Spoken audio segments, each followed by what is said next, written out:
Hello everyone, and a very warm welcome from Malta. Welcome to you all, and thank you very, very much for following this broadcast from all over the world. And thank you very much to Viking for inviting me to address you on the occasion of Viking's Malta Week for the year 2021. Malta's history really is rather impressive. That wonderful English cliché, which was creatively attributed to both Confucian philosophy and to Da Vinci's genius, but rendered popular by modern authors and marketeers, is perfectly apt here. Pictures are more powerful than words. Let us therefore let the images speak for themselves. Please allow me at this point to thank a very dear friend, Daniel Celia. The images that you are enjoying here have been made, and he prefers to use the verb made rather than the word taken. Well, they were made by this incredibly talented photographic artist, and I'm most grateful that he has kindly allowed me to use a selection of his vast work for this presentation. Malta has welcomed visitors since time immemorial. Among many other claims to fame, it boasts the oldest freestanding buildings in the world, predating Stonehenge and Egypt's pyramids. These photographs, these last two that you've seen, give just a little taste of Malta and Gozo's Neolithic heritage, depicting first the Gigantia and secondly, which we're seeing now, the Imnaidra temples. Our islands remain to this day a most popular tourist destination. Our weather certainly helps. We are blessed with an average of 300 days of sunshine each year. Spending a little time on, or maybe a lot of time if you like, on one of our beautiful beaches, soaking up the sun's rays is one way of enjoying our islands, and I certainly recommend it. The lovely hills of Gozo, Comino's breathtaking blue lagoon offer world-class opportunities for relaxation in magical settings. The latter, especially for those of us who relish time aboard seafaring vessels, both large and small. Then there are Malta's legendary summer feasts and fireworks displays.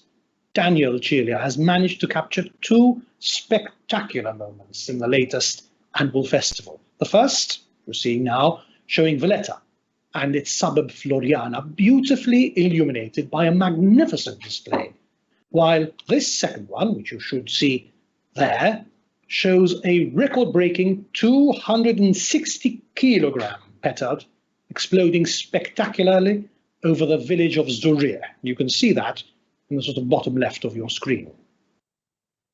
Our heritage was greatly embellished by the organisation we sometimes refer to as the Knights of Malta.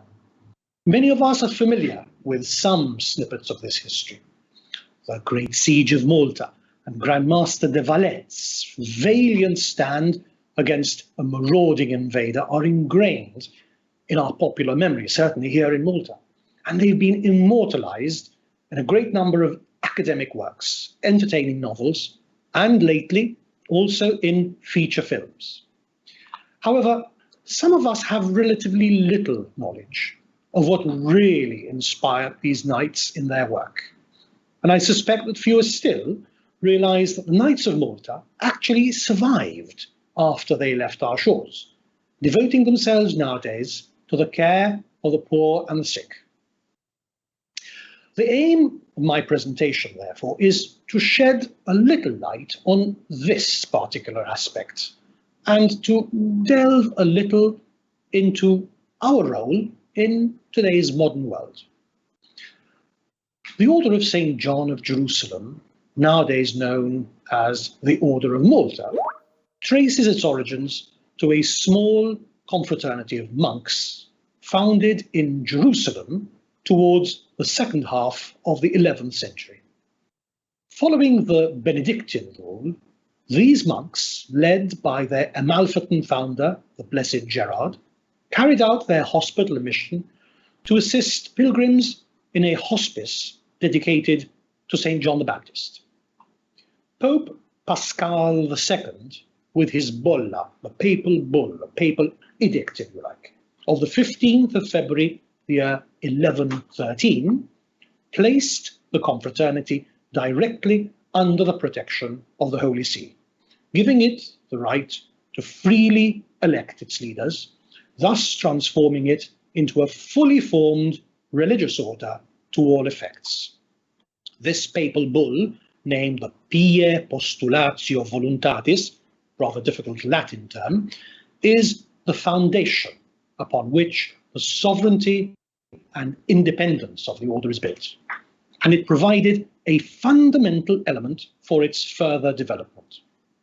This document, which we should see now, conserved here in Malta in the National Library, celebrated its 900th birthday only a few years ago. In the 12th century, this hospitaller order, formed by lay monks bound by the three vows of poverty, chastity, and obedience, already possessed a number of hospices in a variety of Mediterranean ports. With the worsening of the military situation and the many clashes between Europeans and Ottomans, it became necessary to start defending these pilgrims along their route towards Jerusalem. Here we start to see the appearance of the first knights devoting themselves to the defence of the Holy Land. It was at this juncture that the Hospitallers transformed themselves from a merely religious order into a military one. Because of this, the order now had to find the means to balance its mission of care with its military commitments. In the year 1291, the fall of the last bastion of St. John of Acre marked the end of the Latin reign over Jerusalem. The knights found refuge first in Cyprus and later in the year 1310 on the island of Rhodes. Here the order was governed by a Grand Master and a Supreme Council. It minted its own coins, and it entertained diplomatic relations with other states.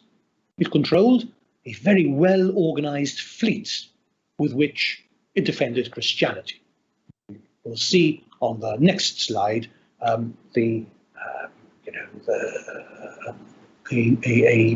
photograph of an etching of Rhodes harbour. However, in the year 1523, after a siege that lasted 6 months, fought incredibly courageously, the knights were forced to abandon Rhodes. It's good to say that the attacking force of Suleiman the Magnificent was so impressed by the order's bravery that it allowed the defeated knights to leave with full military honours and with all the arts, artifacts, and precious items that their ships could carry. A large number of very ancient and very beautiful items left Rhodes with the order.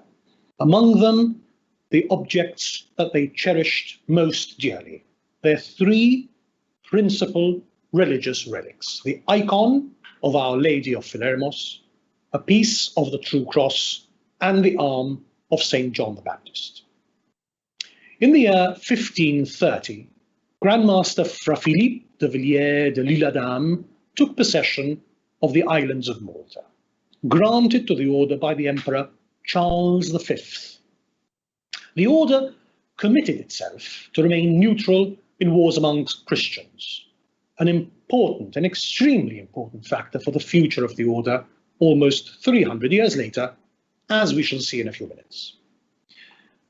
We now proceed to the year 1565, a seminal moment in European history when the knights successfully defended the islands and indeed much of Western civilization, when for over 3 months it was subjected to the Great Siege of Malta. 6 years later, the order's fleet contributed to the defeat of the Ottoman navy in the famous Battle of Lepanto. The vast heritage bequeathed to us by the Order of Malta, which we are honoured to treasure and obliged to maintain and preserve, owes its origin to this next phase in our history. And perhaps here we might again pause to relish Daniel Celia's photographic skill. One of our most iconic buildings is the Auberge of Castile. To understand this beautiful building's original function, we must delve a little into the workings of the order itself. We must remember that the Order of St. John was a little like a miniature European Union. Essentially, it gathered the cream of Europe's aristocracy into one relatively tiny area. As you are certainly aware, the greatest noble families would make suitable arrangements for all its younger members. The eldest son would generally be groomed to take charge of the family estate. The daughters would either be married off to heirs of similar lineage or enter a convent, while the younger sons would join the army, or the church, or the Order of Malta.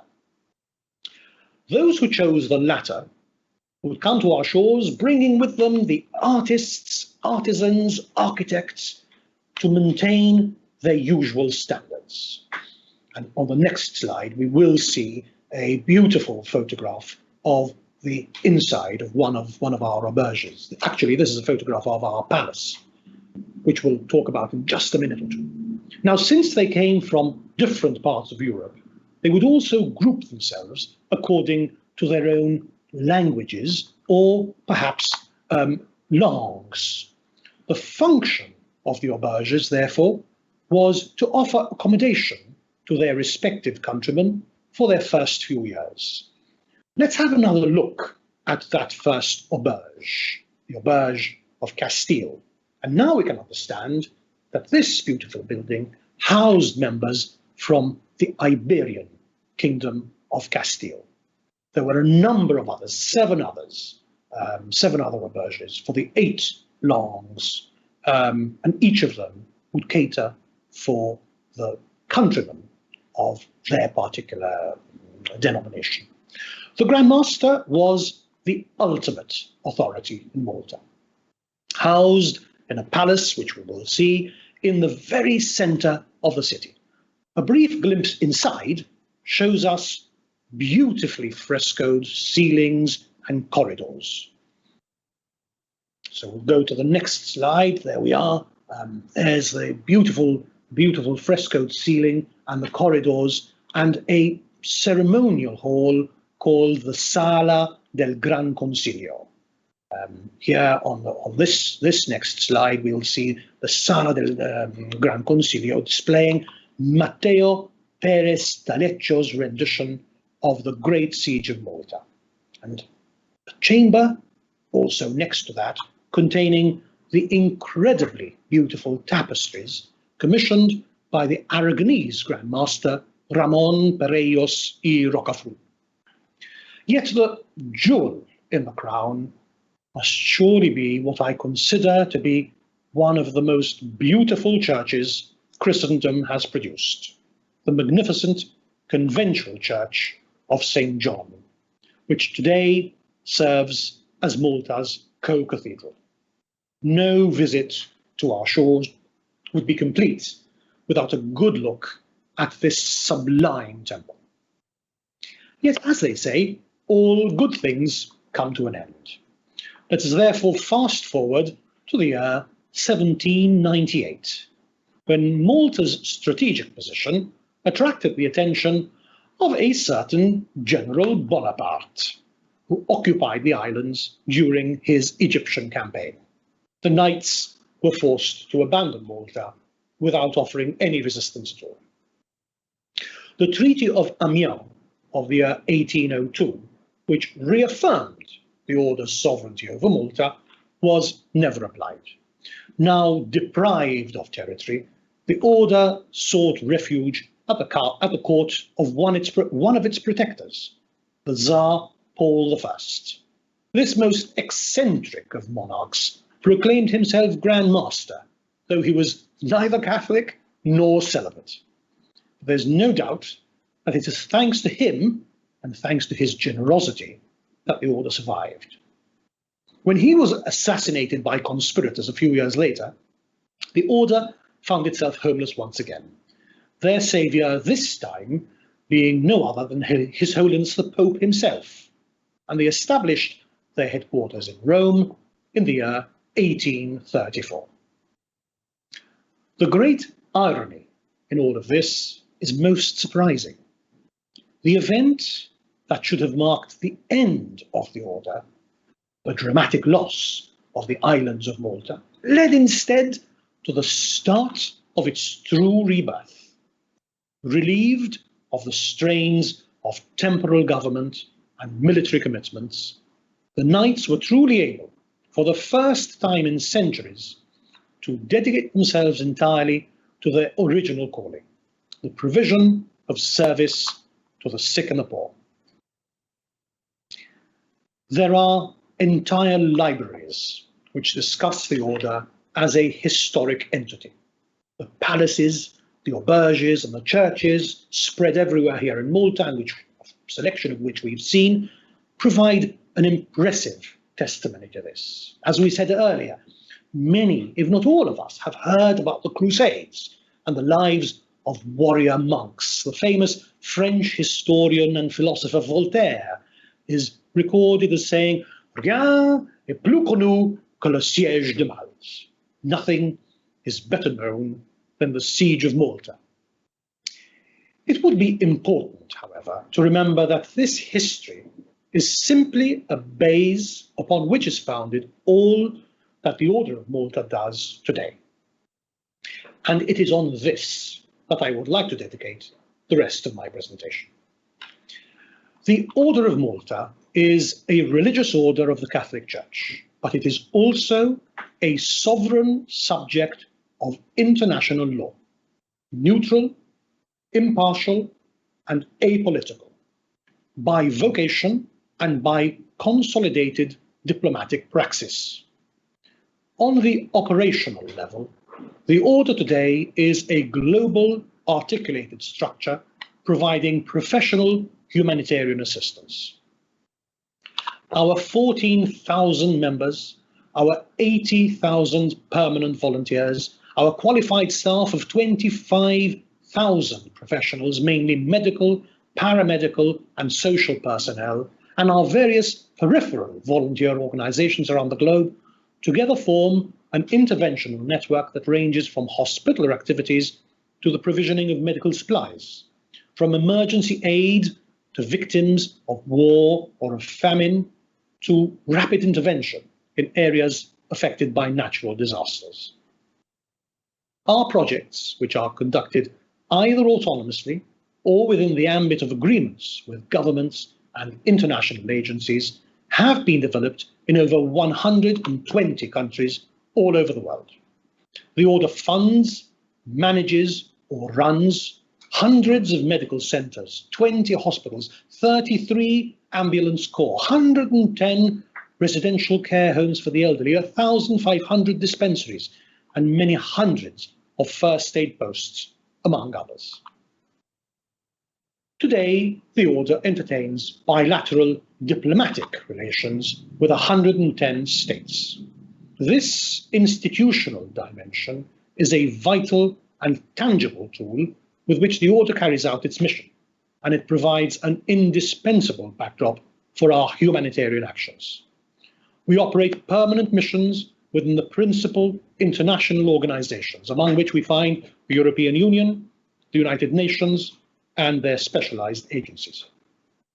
From one end of the earth to the other, our vehicles and our personnel are deployed via cooperation agreements and humanitarian corridors obtained as a direct consequence of the international credit that this ancient institution has managed to master along the centuries.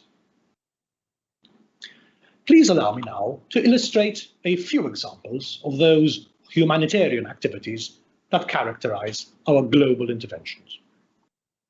Perhaps the best place to start would be the Order of Malta's response to the COVID-19 pandemic.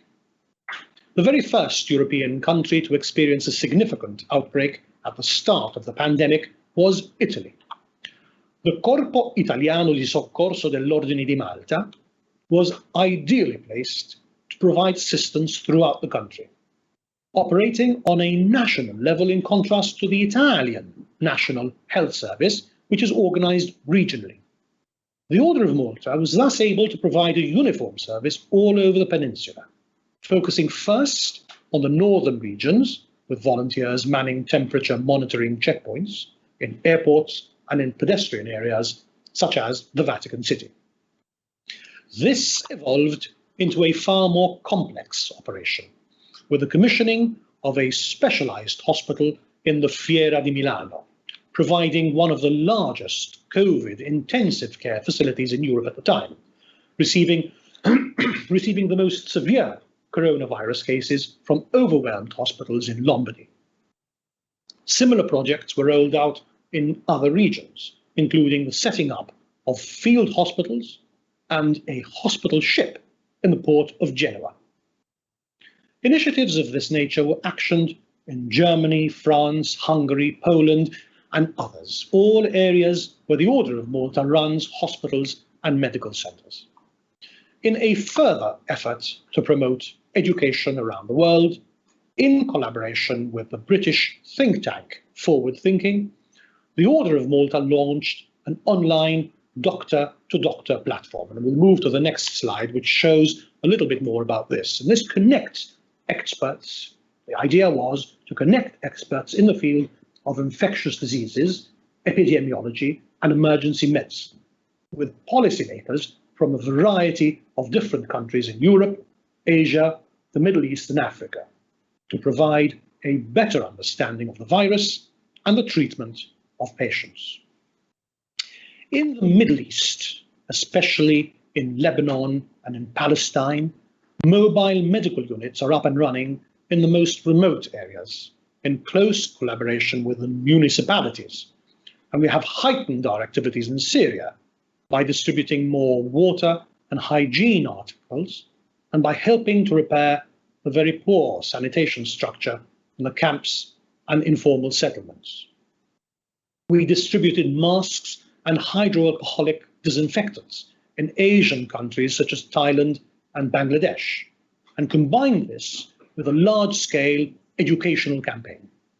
Throughout Africa, we built on the lessons we learned from the HIV and the Ebola campaigns, converting health centres and isolation wards to deal with the new pandemic. In the Americas, particularly in Central and South American countries, the Order continues to provide extensive training programs combined with mobile medical missions and the distribution of food and hygiene articles. One particularly interesting European program was the setting up of a new hotline service providing psychological support to health professionals, which was extended to assist all those struggling with the stress of quarantine and related mental health issues, representing one aspect of the pandemic that has so far received relatively little attention. Let us now move on to those projects which characterized our operations prior to the pandemic, many of which are still in operation, although a number have been scaled down in view of the current crisis. The phenomenon of refugees and migration has affected us all. Yet Europe and the Mediterranean in particular are living through nothing less than a humanitarian tragedy. Let us start with a part of the world that is very close to our shores. We have certainly done our bit in Lampedusa. We remember with much sadness the tragic shipwreck some years ago when a boat packed many times over its legitimate capacity with immigrants, perhaps as many as 500, sunk after catching fire at the very moment of dawn when it was only half a mile away from the coast of this Sicilian island. Since then, so many innocent souls have perished, leading some to describe the Mediterranean as the world's greatest cemetery. Since 2008, we have rescued and provide medical care to over 4,000 children, men and women who attempted to reach the European mainland by crossing the Straits of Sicily. Since the very start of this phenomenon, the Order has taken and advocated a much more proactive approach to address the situation. Over the years, we held talks both on a formal and informal level with policymakers and government representatives in Libya, organising regular high-level meetings involving representatives of the Libyan High State Council and its Ministry of Foreign Affairs, regional institutions, including the Arab Maghreb Union, and with the participation of international bodies like the International Organization for Migration, the United Nations Mission in Libya, and the European Union.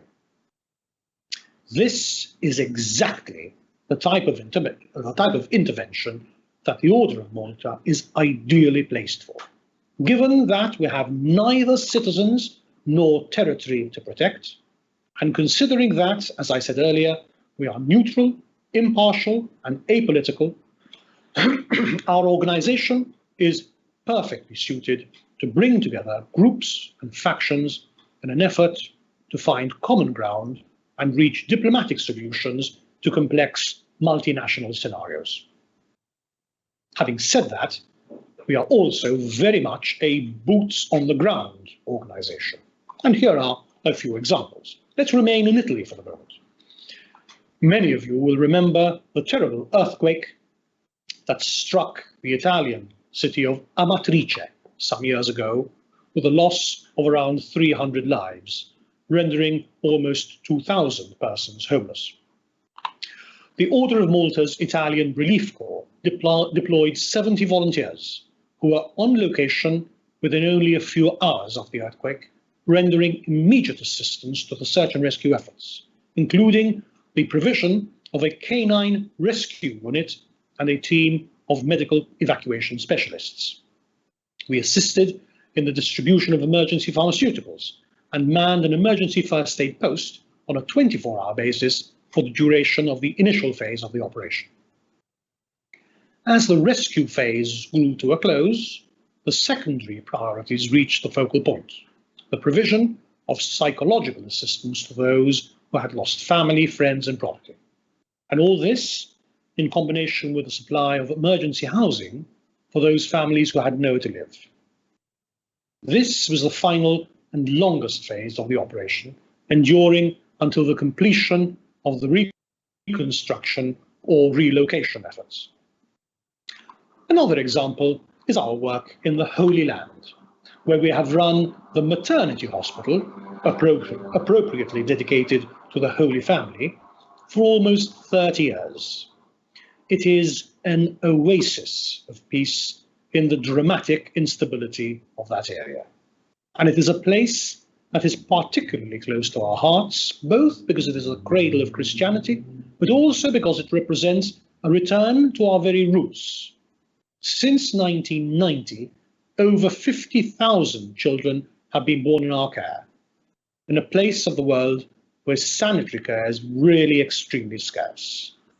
It's important to note that, as we have done for centuries, we provide service to everyone without any distinction of race, religion, culture, or social condition. Officially, the number of Syrian refugees in Lebanon is 900,000, but almost certainly the number is almost double that, an enormous burden on the Lebanese population, which amounts to around 4 million people. Let me put it another way.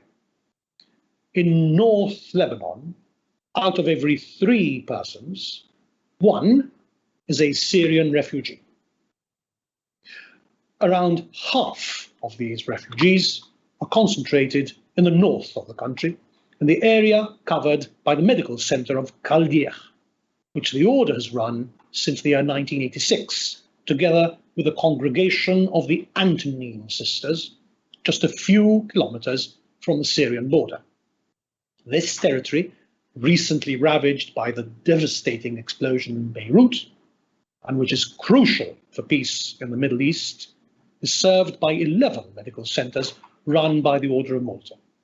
We are especially pleased to report that we have a healthy mix of Christian and Shiite employees. And the next slide will show exactly what I mean, which provides us all with a very moving example of how different religions and cultures can live and work side by side, even in parts of the world where religio-political sensibilities are at their very highest levels. The Order also has its own international humanitarian relief agency, Maltese International, which for over half a century has dealt with major emergencies, natural disasters, epidemics, and armed conflicts. It currently manages 100 projects spread over 25 countries in Africa, Asia, and the Americas. Let us have a closer look at some of its areas of activity. The year 2017 was an absolute disaster for agriculture in the Horn of Africa. After enduring many months of the worst drought in living history, countries like Kenya and Cameroon were faced with huge storms and flash floods, which simply destroyed what little food had been painstakingly produced. Terrible food insecurity cascading to starvation, and armed conflict was soon to follow. In other countries like Nigeria, Niger, and Chad, the phenomenon was the exact opposite. Armed conflict led to mass displacement, leaving nobody to till the land. Food insecurity and starvation obviously followed. Third countries like Uganda suffered simply because the mass migration generated by the previous two cases led to dangerous overcrowding when it welcomed 1 million refugees from neighbouring South Sudan. We provided clean drinking water, protein-rich food supplements, and cash aid to individual families in Kenya. And I can show you in the next slide exactly what I mean. In Uganda, we helped to install motorized boreholes and planted 100,000 trees to combat deforestation and to provide additional food. And we assisted in the construction of a large number of latrines to combat waterborne diseases. In the Congo, which is plagued by the terrifying phenomenon of sexual violence, which has tragically become a weapon of war, and we can see this in the next slide, the Order of Malta is extremely active in providing medical and psychological assistance, along with social help, to the many thousands of girls and women who are victims of rape, and who, to make matters worse, are then stigmatized and systematically marginalized as a consequence of the violence they were subjected to at the hands of the militiamen. In the Congo, we run 350 medical centers and over 30 food distribution posts, thus providing sustenance and sanitary care to over 2 million people in one of the poorest countries in the world. Our centers are currently busier than ever, helping to assist the over 20,000 people who have been displaced following the recent volcanic eruption. Let us now move to the Middle East.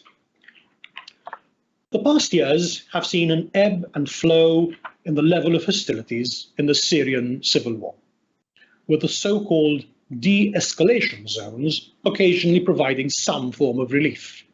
A similar phenomenon is taking shape in Iraq, where some form of stability is returning to the country after several years of Islamic State terror. However, millions are still bearing the brunt of war. The Bersevi II refugee camp, close to Iraq's border with Turkey, still accommodates over 2 million refugees, and there are several others like it dotted around the Middle East. The focus of our work here is to provide urgent medical care and distribute relief supplies, while providing healthcare services to the local population. We operate 8 primary health centres and 2 hospitals in the Turkish-Syrian border. We also rely on 6 mobile medical teams to provide roving medical cover to around 350,000 people, 60% of whom are women and children.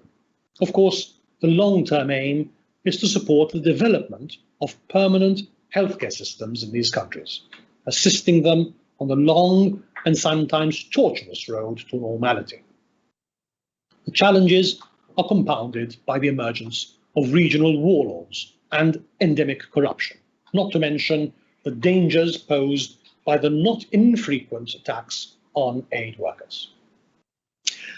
The Asia-Pacific region has the unenviable record of accounting for 80% of the world's natural disasters. This is combined with the tragedy of ongoing conflicts, which continue to generate instability, displacement, and the consequent degradation of local infrastructure. Our work in Asia focuses primarily on rapid intervention and the rehabilitation of resources. I'm certain that we all remember Indonesia's Boxing Day tragedy of the year 2004. As it is wont to do, history repeated itself in December 2018, when an earthquake and a tsunami killed almost 2,500. We continue to support the local Yakum emergency unit to repair and restore damaged health centres. We also work closely with our other Indonesian partner to distribute bedding and hygiene kits to help in the aftermath of the tragedy. The terrible plight of the Rohingya people in Myanmar, or Burma if you like, has led to almost 900,000 refugees seeking shelter in neighbouring Bangladesh. Our efforts here are aimed at educating mothers and children on effective ways of practicing hygiene and proper nutrition. Up until the crisis of the 1st of February this year, I beg your pardon, up until the crisis of the 1st of February this year, Myanmar was slowly transitioning to democracy. We employ 350 aid workers providing primary health services and teaching sustainable practices like fish farming, risk management, and the restoration of the highly fertile mangrove forests.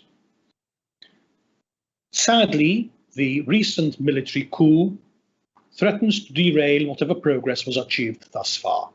Our operations have been severely affected, and at this point, we can only continue to monitor the situation in the hope of a resumption of our activities.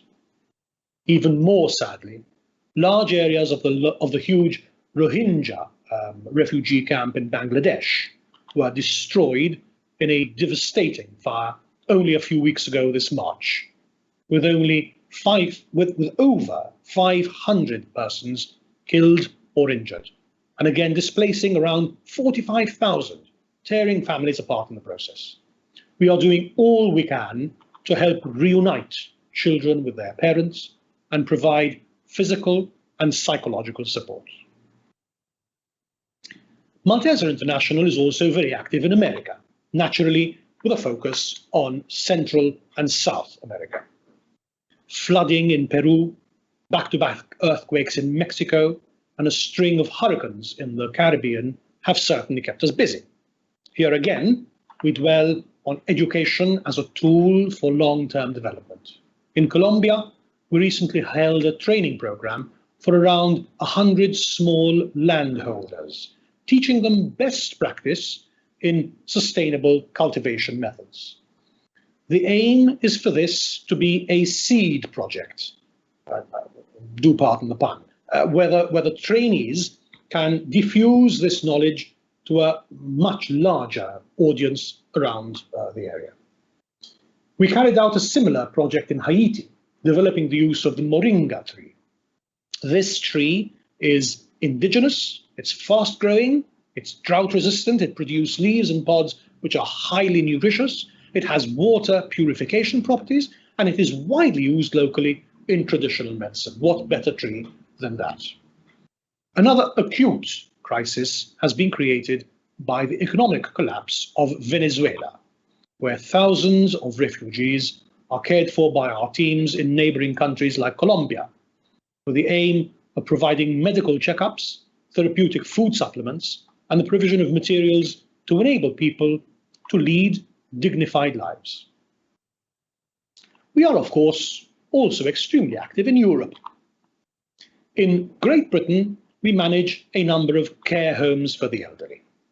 In Italy, we run a number of hospitals, the most famous of which is probably the one dedicated to St. John the Baptist in the Roman district of the Magliana, which is specialised in neuromotor rehabilitation, with a particular focus on the care of stroke and trauma patients. France, Germany, Hungary, Spain, Ireland, in all these countries and more, we run hospitals, ambulance corps, soup kitchens, centres for the elderly, and drug addiction rehabilitation units, among others. One of the organisational casualties of this pandemic was our much-loved annual pilgrimage to Lourdes, which is generally held over the first Sunday of May every year. This used to be, and hopefully will one day again be, one of our largest gatherings, with numbers sometimes reaching as high as 8,000 participants. It provides us with a shining example of the international nature of the Order of Malta. I am particularly honoured to say that the Maltese Association participated every year, with a group that reached and sometimes exceeded 350 pilgrims and personnel. The current situation has meant that the 2020 and 2021 pilgrimage were completely cancelled. So we are very much looking forward to our next date with Our Lady in May 2022, when we trust the situation will have returned to some form of normality. Up until the onset of the pandemic, the International Camp for the Disabled was another treasured annual event. We would normally cater for around 600 disabled persons, assisted by as many volunteers, offering them a few days of fun and games, and almost as importantly, giving their families and their carers a few days of respite. The 2020 camp was replaced by a virtual event, and sadly, this year will be the same. Here in Malta, the Order is also extremely active, although our activities have also been severely curtailed by the coronavirus. Volunteer service at the Sir Anthony Marmot Oncology Centre, regular visits to young foreign inmates at the Corradino Correctional Facility, our local prison, activities throughout the year for children from challenging backgrounds, and events for the elderly and the disadvantaged form the bulk of our daily activities. We provide shelter and mentoring services for youths in difficulty, in collaboration with the Salesians of Don Bosco. And one of our peripheral organisations, the Maltese Cross Corps, provides accommodation for single migrant mothers and their children. We have assisted the Malta Guide Dog Foundation to procure and train service dogs for the visually impaired. And in collaboration with the Order's Global Fund for Forgotten People, we supported Malta's largest residence for the disabled in the purchase and maintenance of 2 vans to facilitate the transportation of their residents. Our most recent project, signed only last week, is the setting up of a canine team in collaboration with the local Working Dogs Academy to provide local and international search and rescue services. Our volunteer corps are also very active, and we are currently engaged in providing essential grocery supplies to a significant number of families to help them cope with the difficulties associated with the pandemic. One final peripheral organisation here in Malta is the Sacra Militia Foundation, which is dedicated to the study of various aspects of the history of the Order. In conclusion, therefore, the Sovereign Order of Malta, in exercising its institutional commitments, in particular the witnessing of our faith through service to the sick and the poor, strives to create understanding between peoples, transferring resources and technologies from the industrialized West to those countries undergoing development, ensuring that its assistance is delivered while respecting local cultures. It aims to make the needs of the less fortunate societies known to those who are a little wealthier, in the hope that those who have very little may receive something from those who have a great deal. In other words, we strive to practice Christian solidarity as we have done for over 9 centuries, creating real links and real bridges between different societies and different civilizations. I very much hope that this presentation has shed a little light on the work that the Order of Malta performs daily all over the world. And I'm now looking forward to reading and hearing any questions some of you might have, and I promise to do my very best to answer them. So let's now hop over to your very clever online system, and Viking have provided me with this great application here, and I can see that there are lots of questions, and I'll try and deal with them one by one if my computer will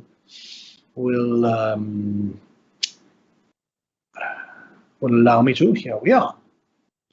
Now, the very first question was sent to us by Ray. Ray is asking, was the relationship with the Knights Templar as warlike as many historians make it out to be? After all, they were 2 religious orders reporting to the Pope. Right, now this is a question that happens quite often. And I suppose it is due to the fact that there is, a great amount of law, if you want to call it that, L-O-R-E, associated with the Knights Templar.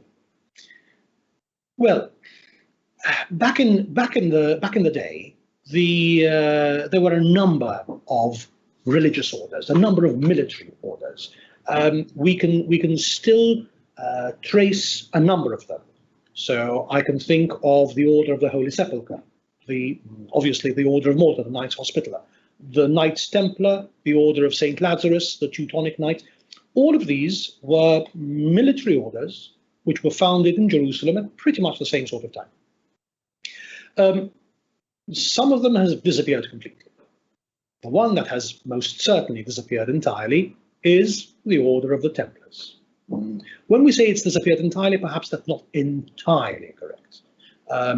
After it was disbanded, abolished, whichever word you want to use, suppressed, if you like, by Pope Clement V. The year must have been the early 1300s, 1312, 1313. After it was abolished, a few years later, in Portugal, the king in Portugal created a new order. Some people like to say reformed the Knights Templar and formed what is known as the Order of Christ. The Vatican did something similar by setting up what's called the Supreme Order of Christ. Now, both these orders still exist to this day, although the Vatican order has no members at all. The last one, as far as I can remember, in a sort of twist of irony, the last person to receive the Vatican decoration of the Supreme Order of Christ was actually the Grand Master of the Order of Malta. And it's ironic in the sense that when the Templars were suppressed, the greatest beneficiary was actually the Order of St. John, the Hospitaller Order of St. John. Now, back at the beginning, to delve directly in the question that Ray asked, back in the beginning, these various military orders collaborated quite well. There was, of course, a sense of rivalry, perhaps in the same way as you could say that soccer teams, football teams, would have a rivalry amongst themselves. But then when it comes to sort of try and find a modern analogy, so you can imagine a number of soccer teams playing in the same country. but then there's the World Cup, and so all their team members sort of unite and compete against other countries. Well, the same sort of thing happened during the Crusades. So there was a lot of cooperation between them. I think things really went south for the Templars, and the rivalry between the Hospitallers and the Templars really happened when the Templars stopped being purely, crusading monks and focused instead on banking services. So I hope that I've answered Ray's question, which was to do with the relationship between the Order of Malta and the Knights Templar. If I'll sort of look up a little further, and I'll sort of skip a few questions, because there are quite a few here, but I'll skip a few because there's one which is very similar if I can find it. There was one, oh goodness me, I can't find it now, but I will. Well, here we are. Dr. Stephanie, who is contacting us from Pasadena in the United States, asks this: what's the relation of the Order of Malta to the Order of Templars and the secret society of the Masons? It seems that Jerusalem was critical to all three, and their pathways in the region were similar, Malta, Cyprus, Rhodes. Even without a response, that's very, very, very kind of you, Stephanie. I think I've explained the relationship between the Order of Malta and the Templars. So there was a very close relationship, but also a little bit of friendly and perhaps at some stages not so friendly rivalry. With the Masons, there is no connection whatsoever. The Order of Malta is a Catholic order of the Holy Church. So it has a number of different facets to it. One of it is that it is a Catholic order. Now, Catholic orders, Catholicism as a whole, and Freemasonry are completely incompatible. So there is no connection whatsoever between Freemasonry and the Order of Malta. Perhaps, as we said earlier, the sort of lore, L-O-R-E, behind the Templars and the conspiracy theories, if you like, that characterized its suppression and perhaps its travel into modern times has had in some people's minds a connection between the two. Some people think that the Templars became Freemasons. That, and I must say the caveat I mentioned earlier, I'm neither an academic nor a historian. I think of myself as a hospitaller. But there is known to me, there is no connection between the Order of Malta. Certainly there is no connection between the Order of Malta and Freemasonry, and there is, to my knowledge, there is no connection either, no real connection either, between the Templars and the Freemasons. But thank you very much for that question, Stephanie. Let's go to the next question. Alison in London. Now, I must say that I must point out that a lot of these questions, some of these questions, were made before the start of the presentation, which explains Alison's question. I have heard that the Order of Malta is above all a charitable organization today. Would you be able to talk a little bit about this? I'd like to think that I addressed that adequately during my presentation, Alison, but thank you very much, because that is, in actual fact, an extremely pertinent question. I was saying earlier, the Order of Malta has a number of facets. I think we can say that it has three main faces. One face is the fact that it is a religious order of the Catholic Church. The other face is that it is a sovereign entity. Therefore, it is a subject of international law. It exchanges ambassadors with other states, with other sovereign entities, etc., etc., with all the trappings of diplomacy and the diplomatic corps. The third facet is the fact that it is a hospitaller organization. That's what it was born for. It was born to help to provide assistance to pilgrims along the route to the Holy Land. And it was only after that, as I said in my presentation, it was only after that that they decided to take up arms. Why? Because, if you've got marauding bandits who are sort of attacking you from all sides, it would be a good idea for you to know how to wield a sword. And that's exactly what happened. The monks thought, well, hang on, if they're attacking us, we might as well fight back. And that was when the Order of Malta, during the Crusades, changed into a military organization. As we said in the presentation, that is all history now, and we are entirely an organization that adheres to those three facets I mentioned just now. Right, so let's go to the next question. This is also a very good question. Corey from Orlando asks, how does one become a knight or a dame of the Order of Malta? Can any nationality qualify? And do you have to get nominated, or can you apply? Thank you, Corey, for that very important, very interesting question. I think the best way to answer is to tell you what happened to me. When I was around 14 years old, friends of mine asked me, would you like to dedicate some time to volunteering? And I thought, okay, why not? So we went, and we'd sort of turn up at respite homes for the disabled, and we'd visit homes for the elderly, and we'd organize barbecues for people who, from disadvantaged backgrounds and things like that. We do that on the weekends, we do that on a Saturday or on a Sunday, and we do that on quite regularly. After a couple of years, another friend asked me, well, would you now like to join the council of this volunteer organization, which of course was a peripheral organization, the volunteers of the order, of the Maltese Association of the Order of Malta. So I joined the council of the volunteers. I eventually became its chairman and eventually its president. And sometime after that, I received a call from one of my predecessors, the president of the Maltese Association of the Order of Malta, who asked me, look, Daniel, would you like to join the order?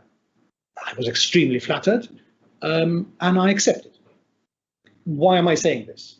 The best way to join the order, the best way to show an interest in the order, is through volunteering in one of the peripheral organizations of the Order of Malta itself. If you go onto the website www.orderofmalta.int. So I'll say that again, www.orderofmalta.int.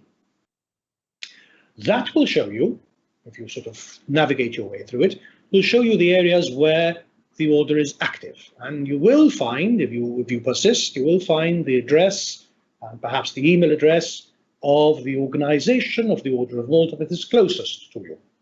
That will show you, contact them. They are always on the lookout for volunteers.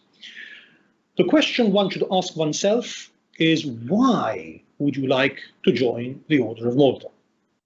If the answer is because I'd like to wear a nice cloak and dangle a nice decoration around my neck, then I would advise you that it is not the organization for you.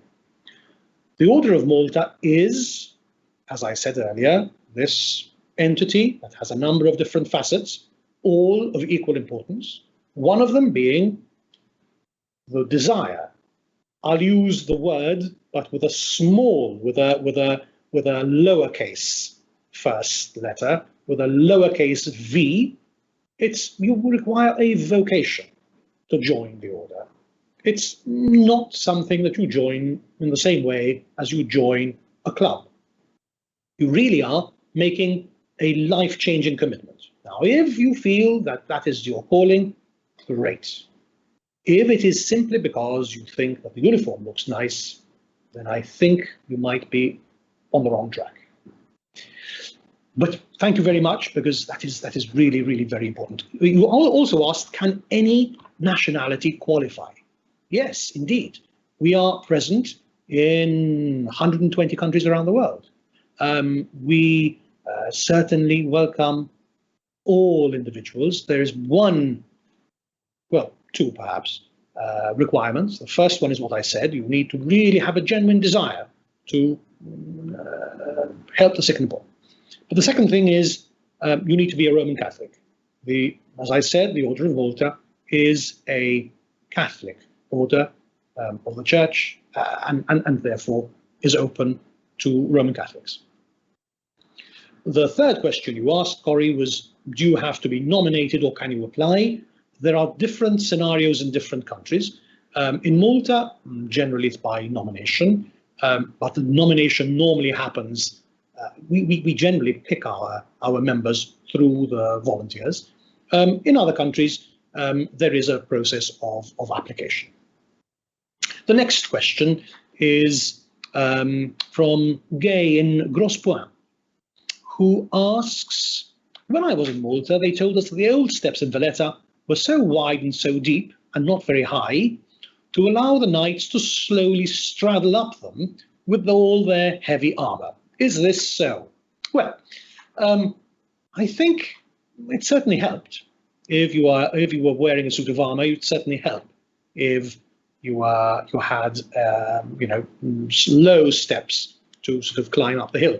Valletta is quite hilly.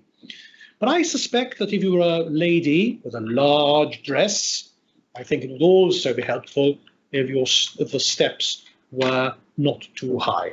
I suppose that part of it is truth and part of it is myth. But I'm certain that in both cases, little steps certainly get us to our destination a lot better and a lot easier than high steps. The next question is from Noemi in Kent, Ohio. And the question is, were the Vikings ever in Malta? Well, I was very privileged to be in the Grand Harbour when the Viking Sea and the Viking Venus sailed in. I don't think that's what your question was. You were asking whether the Vikings were ever in Malta. Not to my knowledge. I don't know that the Vikings were ever in Malta. If they were, they certainly were not here for any long period of time. Doug is asking the same question. Is the Order of Malta similar or related to the Knights Templar? I think we've seen to that. Suzanne from London says, wow, those firework displays you showed were amazing. Can you tell us a little more about those events? Do they happen every year? Yes, Suzanne, they do. They happen almost every weekend. This year might be a little less so because of COVID, but we have a large number of firework clubs, if you like, nowadays much more strictly supervised. They're all extremely scientific in what they do. They can be a little loud, but they are certainly very, very beautiful. And the fireworks are let off for the feast of the particular village where they're made. So pretty much every village or town will have their own little fireworks factory, or if they don't have the space for it, if it's a sort of town which is close to other villages, if you like, and therefore there isn't space for a safe firework manufacture plant, then they would purchase them in from places that do. But they're all manufactured in Malta, and they are there to give glory, if you like, to their own particular saint. So in the same way as in various other places, like in Siena, you've got the individual contrade, which all fight, if you like, for their saint or their particular flag. We in Malta like to compete for the glory of their particular saint, and the village that has the best firework display sort of always tries to outdo its neighbour. So yes, we have lots of fireworks displays in Malta practically every weekend. Do come over and have a look at them. Valerie writes from the United States, are you involved in helping people with COVID symptoms, vaccines. To my knowledge, the Order of Malta is not involved in the distribution of vaccines, but as I showed you in my presentation, we are very much involved in helping people with COVID through a number of different initiatives. We've built hospitals, we've helped to kit out hospitals that aren't ours. We've gone from things as large as that to things as basic as taking groceries to people who are in quarantine and therefore can't go out and buy their own food. So yes, the answer is yes in different ways. Alison writes from New Jersey and says, bravo for all your good deeds. Thank you very much, Alison. How do you finance all these great charitable efforts? I think that is a super question, Alison, and thank you very much for asking it. A number of ways. First of all, every member of the order is asked to pay a little, shall we call it membership fee every year?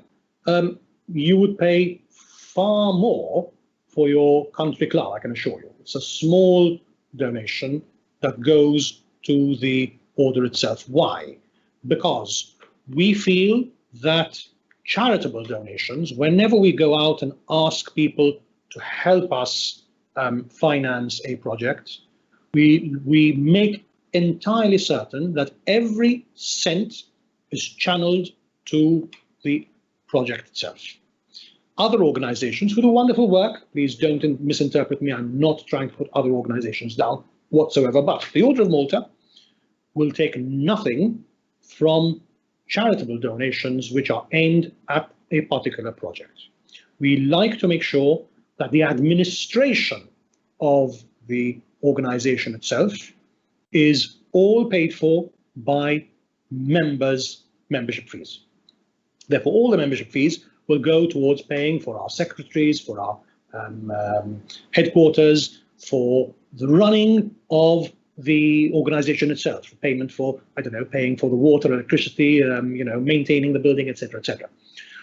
Everything else is channeled directly into the projects, and these happen in a number of ways. First of all, there are some very generous sponsors, donors, benefactors throughout the year donating to the various entities of the order worldwide. Secondly, we have cooperation agreements with a number of countries.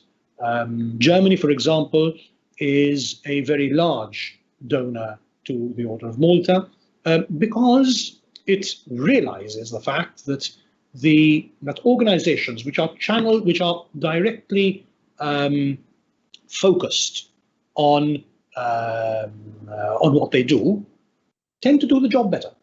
And that is, I suspect, why countries, states like Germany, trust us with their hard-earned euros or dollars, if you like, because they know that we will administer them well. We will make sure that every cent is spent to the project, on the project itself, and we do make absolutely certain that we, in turn, work with the most reliable of partners, sending our own personnel on the field to make sure that things are done perfectly well. So thank you, Alison, and I hope I've answered that question. Dayton is calling from Salt Lake City. And Dayton says, fascinating presentation. Thank you for shedding light on the order, which I had no idea was so active today in humanitarian efforts. Thank you very much, Dayton. I think if there's one thing that the Order of Malta is not good at, it's self-promotion. We tend to be quite Catholic about things. We like to do things without sort of blowing trumpets about it, if you like. But perhaps it might be a better idea for us to do things like we're doing today, because it does help to sort of get the message across that, listen, we are not a medieval organization that has died post-Malta. We are still very, very much alive and still trying to do good works throughout the world. Scott says, thank you for your presentation. Well, thank you, Scott, who writes from the United States. And thank you very much for joining us. I'm really very grateful that you found the time to do so, and I do apologize once again for the technical glitches we experienced earlier. Now, Daniel is writing and says, I think I've seen the same cross as that of the Order of Malta in other places, including the Order of St. Olaf in Norway. Are you aware of other organizations using the Maltese cross, and do they need to get your approval to use it? That's another very good question, Daniel, and thank you very much for that. I think here we need to make a distinction between those organizations that use the cross of the Order of Malta simply because it is a very nice geometrical shape, and those organizations that are actually mimicking the Order of Malta. So let's look at the first question first, the first concept first.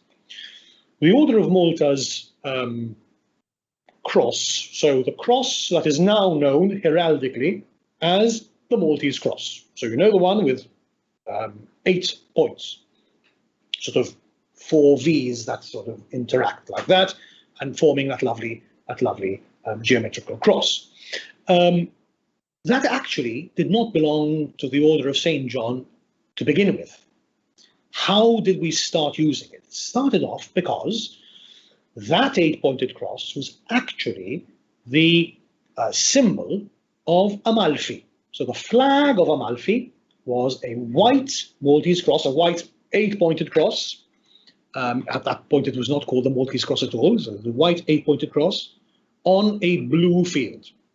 And the Blessed Gerard, when he decided to pick up everything, leave for Jerusalem, I suspect that he thought, that's a symbol that I cherish very much. It's a symbol that is recognizable, but I shouldn't use exactly the symbol of my nationality. I think I should change it in some way. So all he did was take the white Maltese cross, or the white 8-pointed cross, stuck it on a red field, and said, right, this is going to be my symbol. That happened quite often back then. Knights, we were not at the stage of knights yet, but it's the same concept. In battle, the king would make sure that he'd have a flag so that his soldiers could follow him, so they know where the king is. Same thing with knights. They would have the origin of heraldry was there to distinguish one knight from another knight. Now, this sort of symbolism pervades all throughout marketing. You can, the big yellow M shape is the symbol of a rather well-known burger joint.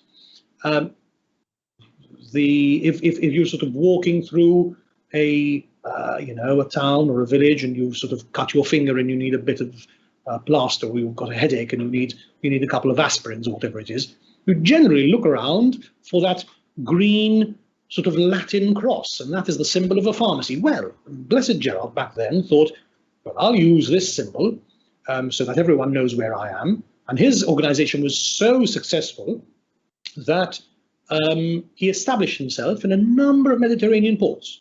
When a captain would sail into harbour, and he had a passenger or a sailor who needed medical attention, he would look across, look for the 8-pointed cross on a red field and know, look, that's the place I can go to have my sailor sort of stitched up, as it were.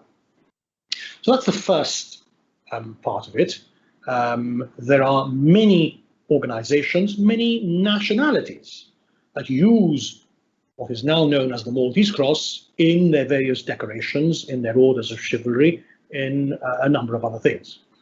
So, as I said, that's the first section. The second section, however, is those organizations who are mimicking the Order of St. John. Now, with those, we have, unfortunately, a serious argument. The Order of St. John, the Sovereign Military Hospitaller Order of St. John of Jerusalem, of Rhodes, and of Malta, to give it its full title, there is only one, and that is us. The test is a very simple one. You ask, what's the name of the Grand Master? Actually, we don't have a Grand Master at the moment. We have a Lieutenant Grand Master, and his name is Fra Marco Luzzago.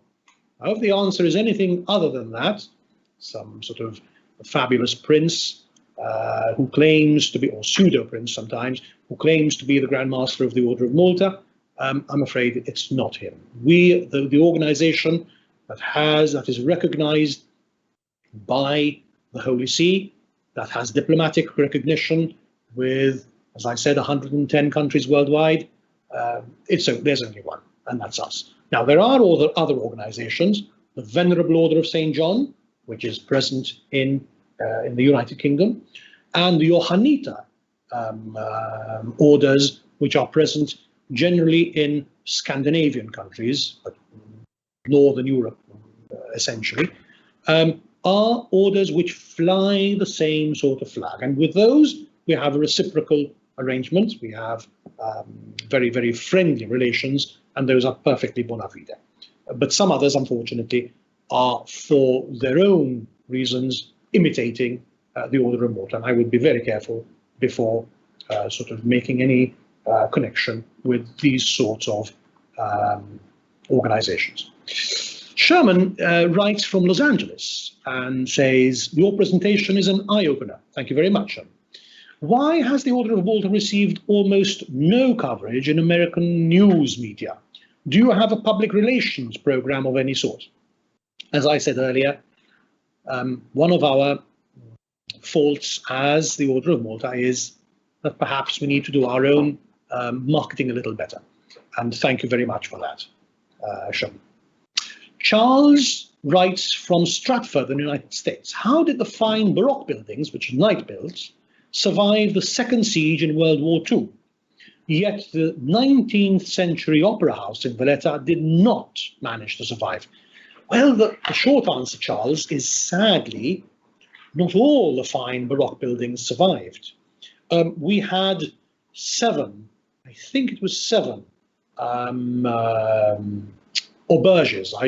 In my presentation, I showed you one, which is certainly the finest, the Auberge of Castile. Well, only 4 survived till today. The others were sadly destroyed in the 1940s.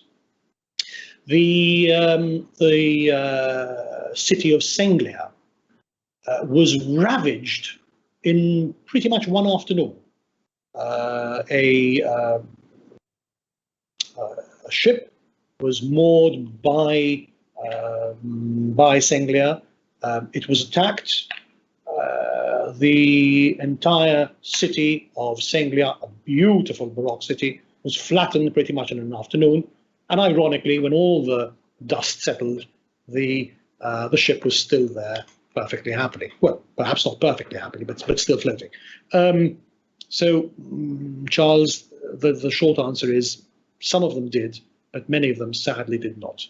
And we are very, very lucky that we are left with what we do, with what we actually have. D writes from Oregon. I had no idea. I thought this was a history lecture, but the most fascinating part is all of the good work you do today. What a wonderful group you represent. Do you accept contributions for your good work? D, thank you very much. I'm really very touched by your message. As I said, go on to www.orderofmalta.int, and there are a number of areas where, if you would like to make a donation, we would be very, very grateful. And I can assure you, as I said earlier, every single cent will go towards the project that it is destined for. Janelle writes from Nevada. Valletta looks so beautiful and not at all spoiled by modern architecture. Is the gold stone limestone? Indeed it is, Janelle. It is limestone. Thank you very much. Umberto writes from New York. Your organization is quite remarkable. Thank you for the good you do. Thank you, Umberto. Thank you for your words. Stephen, in retrospect, is there anything you wish you'd done differently? Goodness me, now that's a tough one. Is there anything you would wish you'd done differently? I mean, you know, in life, one shouldn't sort of look backwards. I think one should look forwards. The choices we make lead us down one path or another path. The ways of life really are a little funny. So I can't say that. Obviously, there are things that we have done and I have done that perhaps I could have chosen slightly a different path. But you know what? It would have led me to a completely different place nowadays. So I think the answer must be no to that. Let's look forward. Let's sort of cherish our mistakes as learning opportunities. And if we didn't make the mistake, we wouldn't have learned the great lesson from them. Right. So, Dr. Stephanie, I think we've seen Dr. Stephanie before, but thank you very much for writing again from Pasadena. This was a great education for me. Thank you very much. Apologies for my ignorance about it. Is the Order of Malta playing any role in the refugee situation and migration from Latin and South America to the US border? Many are in need, but politics never address their needs. Yes, we are involved in, you see, the care of refugees is one of the big things that we do. We really do make sure to try and help those who are in need. However, let's also be careful about politics. The Order of Malta, for it to remain relevant and for it to remain a trusted organization, must be careful to respect local policies. What do I mean by this? We must be careful not to go against the requirements of the countries that are hosting us, but we must also make sure to help those who are in need. Therefore, we must not be involved in transporting individuals from one place to another, but once they're there, then we must do all we can to assist them and to make sure that they can live with dignity. Gwen asks, how can they afford to do all this? Where does the funding come from? I think I've addressed that, Gwen. So I hope I've answered that question. If there's any further aspect that you'd like me to delve into, please write again. I'll try and focus on that. Carola and Bill, who write from the United States, say fantastic presentation. That's very kind of you, Carola, and thank you very much, Bill. John asks, how can the order be supported in its wonderful work by lay persons? Again, John, I would go to www.orderofmalta.int, and there are lots of opportunities to learn a little more and to assist where you can. Joanna writes from San Diego. Thank you for the wonderful presentation of the history and the current activities. I was not aware of how active the order is today. You have made Malta come alive for me, and I hope to see it one day. Thank you very much, Joanna, and we hope to see you. Stephanie says, is it possible to visit Malta's Hypogeum of Hal Saflieni tomb near the town of Paola right now during COVID? Hold on, because things are moving around on my screen. Okay. If so, is it difficult to get tickets? I've read that Caravaggio's painting, Beheading of St. John, is on display at the St. John's Co-Cathedral in Valletta. What other famous works will we see in this cathedral? Thank you. Well, thank you, Stephanie, for that question. You've asked a number of questions there. The Hypogeum, I believe, is available, but do make sure to book well in advance, because the Hypogeum is quite restricted. We need to make sure that we don't damage this wonderful Neolithic heritage that we have. We know that when we breathe, when we exhale, it's what we exhale contains things that can sometimes degrade these lovely old ancient buildings, and therefore the Heritage Malta, which runs the Hypogeum, is very, very careful to make sure that the numbers are restricted. So you do need to think well in advance before you can't sort of turn up and buy a ticket. Is the short answer to that. The Caravaggio's painting, The Beheading of St. John, magnificent work. It is Caravaggio's largest piece, perhaps his most, what word can I use? It's a very difficult painting to describe in one word, but certainly it is a very moving piece. Sadly, at the moment, it is not on display because the area where it is conserved, which is the oratory of St. John's Co-Cathedral, is undergoing restoration. We hope that the restoration process will be finished soon. So please, Stephanie, do come. And I hope that within a few months, it will be available for everyone to enjoy and to visit. And this is the very last question from Karen in the United States. I was totally aware of the scope of the Order of Malta's endeavours around the world. Must give a huge thank you and God bless for all done in the past, you're doing now, and will do in the future for help around this world. Great educational overview. Thank you. Well, what I must say, I couldn't have chosen a nicer comment to end this broadcast on. Karen, thank you very much for those words. We do try to do our best. We realise that what we do is to help the poor and the sick.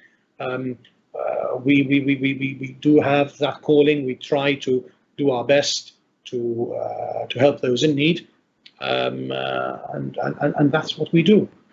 So beneath that lovely cloak and beneath those resplendent decorations, which are necessary because there is an image that needs to be portrayed, but beneath that, if it were only that cloak, then it would be, as St. Paul says, simply an empty vessel which makes lots of sound. I'd like to think that beneath that cloak is something a little more fleshy, a little more substantial, which is, our commitment to help those in need. So on that note, Karen, all of you who've asked questions, all of you who've watched, all of you who've participated, thank you from the bottom of my heart. Thank you very, very much. And I very much look forward to seeing you here in Malta sometime in the future. Take care and goodbye.